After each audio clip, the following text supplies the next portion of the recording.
Hello there guys and welcome back to the channel. Today we are taking out the Puma, which is one of the reward vehicles that you could get from the Operation Summer event.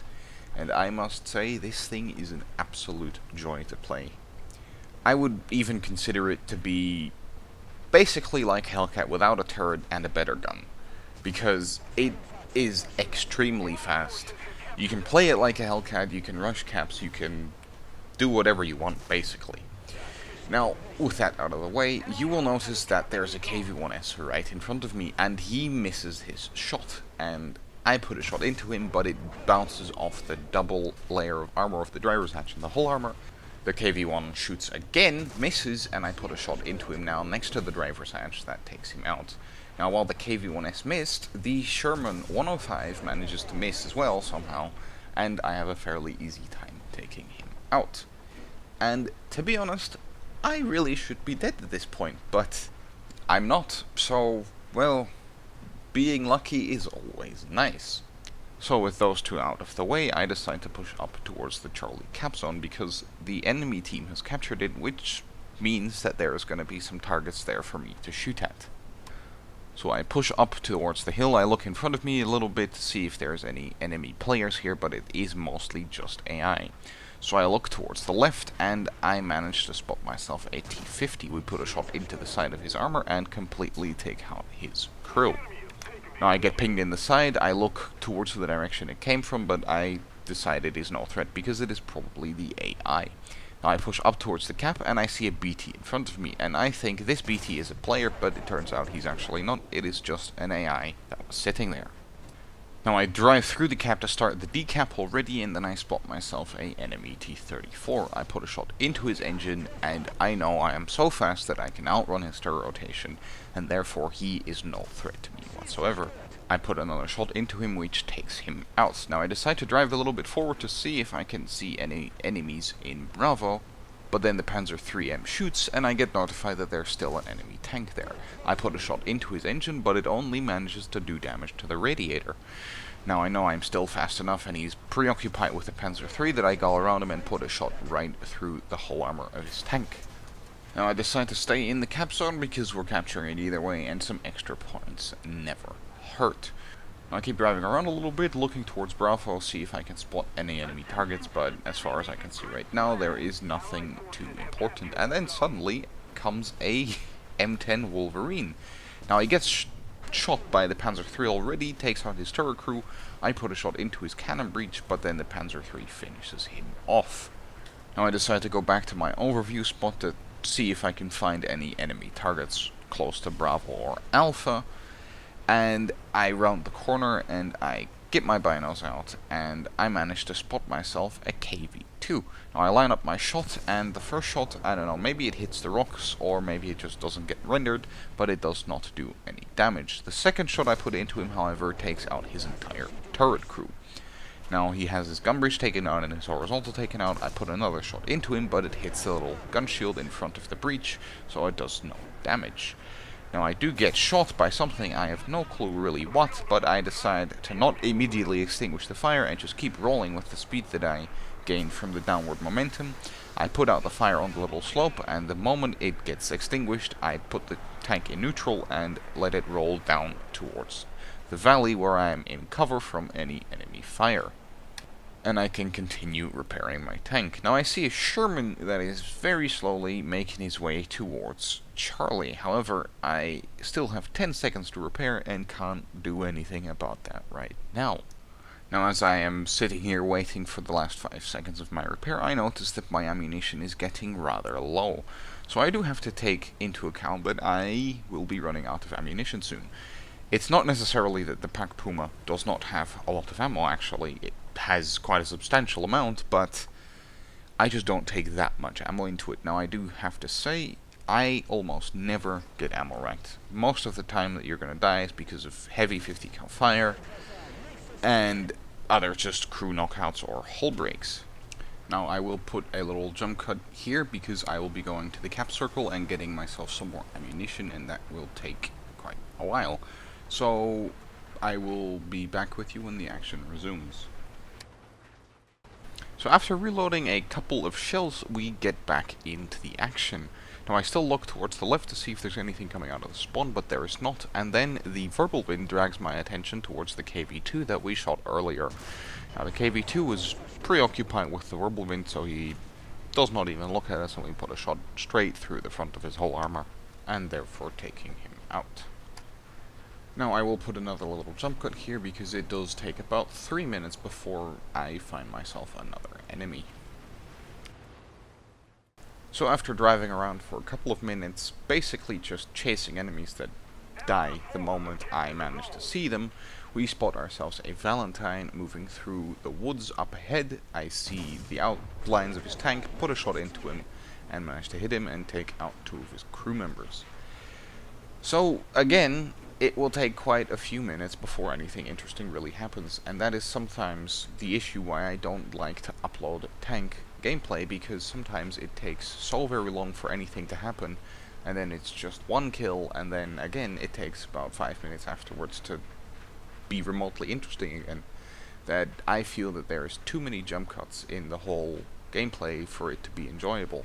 However, that is just my opinion on it, and after all, you guys are the people watching, so I would like to know your opinion on the fact that in tank gameplay there is most of the time going to be more jump cuts than the regular air combat videos. So I would really like to know your opinion on that.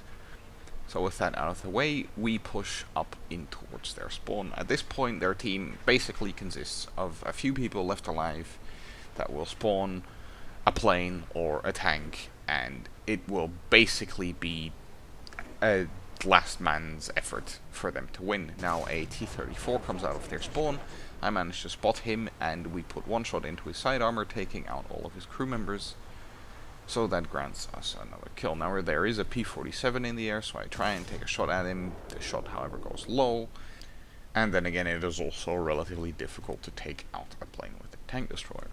However, the Puma has a very nice feature that I personally really like. The MG42 that you get as a machine gun has very nice fire angles. It can elevate and depress itself very far, and the left and right traverse is also very nice. So you can effectively use it as a anti-aircraft gun. However, it is a bit of a double-edged sword, because for these roof and other sorts mounted machine guns on top of your tank to be used as an AA gun, you most of the time need them to be flying directly at you. Now that does not mean you can not shoot them down any other way, but it makes it a lot easier if they fly directly at you, and that is obviously a relatively big issue with the Puma, because it is an open-topped vehicle that also has no real armor afterwards, so it can be quite a big threat for you to use the MG, because obviously it also drags attention towards yourself. However, with the P-47 flying around, I hear him approaching, so I get into my machine gun view and I look over the mountain, and there he comes. Now I get quite lucky, put a round into his fuel tank, setting him on fire. Now he drops his bombs over our friendly target, however he misses those bombs, and with him burning I just try and spray around him, not really trying to be very accurate, because I already consider him dead. Now the fire does end up taking him out, which grants us with a aircraft kill, which is always very nice as well. So with the plane taken out, I decide to push up a little further. However, there is still an enemy plane up in the air, so I do have to watch out a little bit. However, I do believe he is now returned to base. Another enemy spawned in. I try and get close towards him so that I can shoot him. However, he gets taken out by one of our friendlies before we can reach him. Now I think the game is over, so I just spam the MGs just to do something stupid, no real reason why. And I do not notice that a enemy M24 Chaffee is spawned in close towards the Panzer IV F2. Now I do, however, spot him and put a shot into him, taking out 2 of his crew, including his gunner, so he can no longer shoot at the Panzer IV. Put another shot into him, which takes out the rest of his crew. Then a enemy gas truck spawns in, which could have fairly easily killed me. However, he was not occupied with me, and I put a machine gun round into one of his gunners, and therefore taking him out. And that is also the end of the game. No one else will spawn in, and the tickets will run out. So let's head towards the second game. So this game is fairly quick. I use the MG to cut down the tree so I have some more vision, and then I spot myself an enemy tank moving up, a KV-1 and an SU. I first shoot at the KV-1.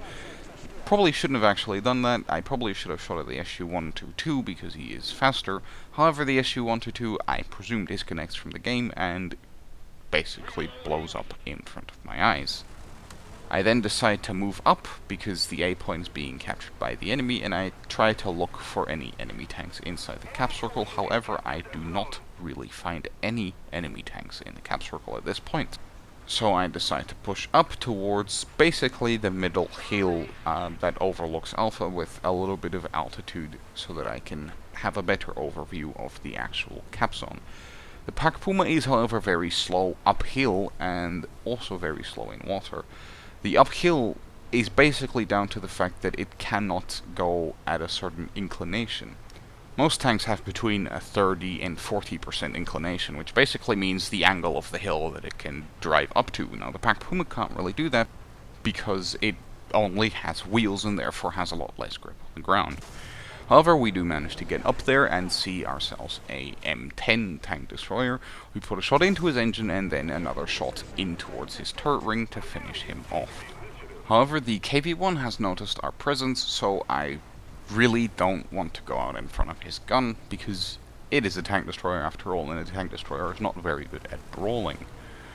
I managed to spot myself another T-34 1942, but then I spot myself a target that I can shoot at. It is a Matilda 1 that is coming out of the spawn. I lob the shell over the rock and let the velocity do the rest of the work. Now I take another look at the KV-1, however he is still looking this way, so I still am not going to push out through that area. I try to go around a little bit to maybe get a shot on him if he is not looking. Right now he's not looking, however he is turning his turret towards us. I think it is because of us, but then he actually turns his turret further and he allows me to get a shot on him. I try and get a shot on, however the gun depression on the Pak Puma does not really allow it, but then I reverse a little bit and manage to get a shot in. However, the double layer of armor of the driver's hatch and the normal armor eat the shot. I put another shot into him that basically does 0 damage, only yellows his commander and cannon breach.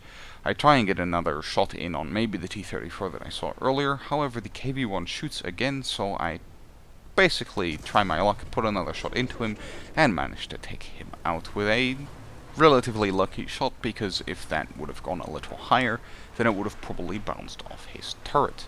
So with the KV-1 now out of the way, I decide to push up and spot myself a T-34 that is coming over the hill. I wait for him to basically be at a perfect angle for me to shoot at him, that I know that the shot won't bounce because his gun depression is definitely not enough to hit me. I reverse a little bit, get a shot into the rear of the turret of the T-34 that we saw earlier, and with that I want to really kind of push up, but I do look around a little bit just to be sure that I am relatively safe in terms of pushing up. I see that there's a plane coming in, but I also see some enemies still behind me, so I back up, try and get a shot on the AA truck that is right in front of me. However, he does get taken out before I can get a shot onto him. I struggle to get over the ridge because, as I said, the inclination of this tank is not really that great. However, when you go on a downward slope, it does manage to get some speed up. However, the speed will not really help me to try and cross the river, because as soon as you hit water in this tank, you basically come to a dead standstill. It is really quite annoying when this happens, but it is a drawback of the vehicle. It can't be all good. The T-34 has managed to resume his firing. I drive up to him, get a shot into his turret, and take out the rest of his crew. I wait for the reload before I really push up, and that is not really long because the Pak Puma's reload is really quite fast. I see myself a SU-122, I put a shot into his side armor and instantly take out the rest of his crew. I push up a little further, but then I manage to see myself another Valentine. I put a shot into the rear of his turret, however it only manages to take out the commander and the gun breach. So I will have to put another shot into him. I drive up a little bit closer, just for good measure, and put another shot into him, taking out the rest of his crew. I then, through the bushes, see myself a little SPAA truck. I try and use my MG to take out his gunner, and therefore I can push up safely. However, sadly, our friendly artillery takes us out of the game. Now, the guy couldn't really do anything about it, so I don't hold him responsible. So that is going to be the end of the video, guys. I do hope you enjoyed, and I will catch you in the next one.